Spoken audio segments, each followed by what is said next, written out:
Let's mic देश का मिजाज ईस्ट।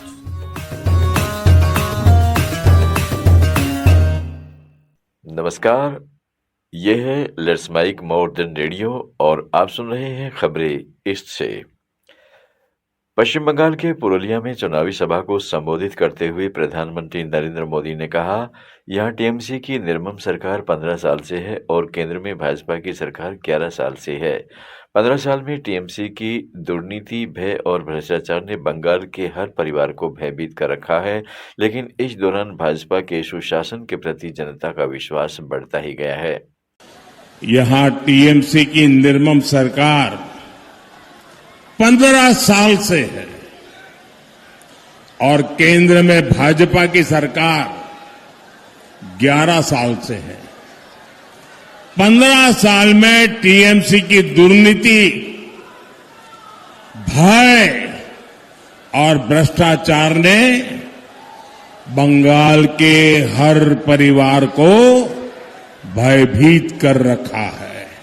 वहीं पश्चिम बंगाल के मुख्यमंत्री ममता बनर्जी ने पीएम मोदी को आड़े हाथों लेते हुए कहा है कि हम उस परिसीमन प्रक्रिया का विरोध करते हैं जिसे मोदी सरकार महिलाओं को ढाल बनाकर लागू करने की कोशिश कर रही है। उन्होंने महिलाओं के आरक्षण विधेयक पर कहा, यह बेहद दुर्भाग्यपूर्ण है कि प्रधानमंत्री ने अपने संबोधन में राष्ट्र को गुमराह किया। पश्चिम बंगाल विधानसभा चुनाव से पहले निर्वाचन आयोग ने मतदाता पंजीकरण के नए आंकड़े जारी किए हैं। मसौदा सूची प्रकाशित होने से लेकर नामांकन बंद होने तक लगभग 5 लाख नए मतदाता सूची में शामिल हुए हैं। अधिकारियों ने बताया है कि फार्म 6 के माध्यम से करीब 7 लाख आवेदन दाखिल किए गए थे। सत्यापन के बाद योग्य नामों को सूची से जोड़ दिया गया है। 28 फरवरी को जारी अंतिम सूची में 1,88,207 नए मतदाता शामिल किए गए। इसके बाद अगले महीने 7 लाख नाम और जोड़े गए। कोलकाता में कथित अपराधी और उसके गिरोह के खिलाफ धन शोधन की जांच कर रहे ईडी ने पुलिस उपायुक्त शांतनु सिन्हा विश्वास और एक अन्य व्यक्ति के परिसरों पर छापेमारी की।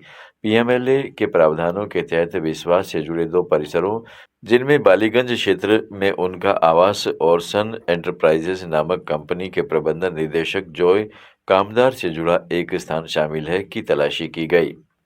झारखंड के मुख्यमंत्री और झारखंड मुक्ति मोर्चा प्रमुख हेमंत सोरेन ने पश्चिम बंगाल में अपने चुनाव अभियान की शुरुआत की। हेमंत सोरेन ने पुरुलिया जिले के मान बाजार विधानसभा में टीएमसी प्रत्याशी संध्या रानी और काशीपुर में सोमेश बेलथरिया के लिए चुनाव प्रचार किया।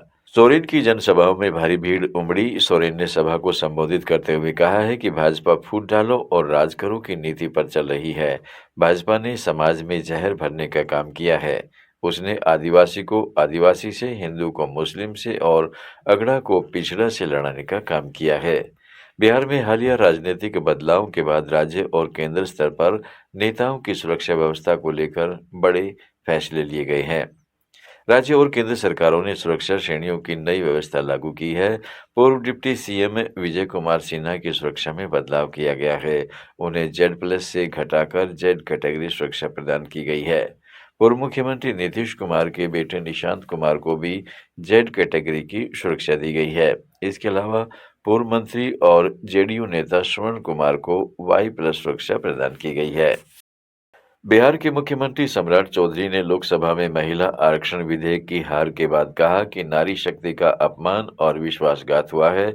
यह इस लोकतंत्र के इतिहास का एक काला अध्याय है। यही बात छत्तीसगढ़ के मुख्यमंत्री विष्णुदेव साय ने कही। रायपुर में मीडिया के सामने उन्होंने कहा कि आज हम आपके बीच बहुत दुखी मन से उपस्थित हुए हैं। हमारी माता बहनों का संसद और विधानसभा में 33% सुनिश्चित करने के लिए संसद का विशेष सत्र बुलाया गया था, लेकिन कांग्रेस, सपा, टीएमसी के लोगों ने इस अधिनियम को पारित नहीं होने दिया। आज 70 करोड़ महिलाओं की खुशियों पर पानी फेरने का काम कांग्रेस ने किया।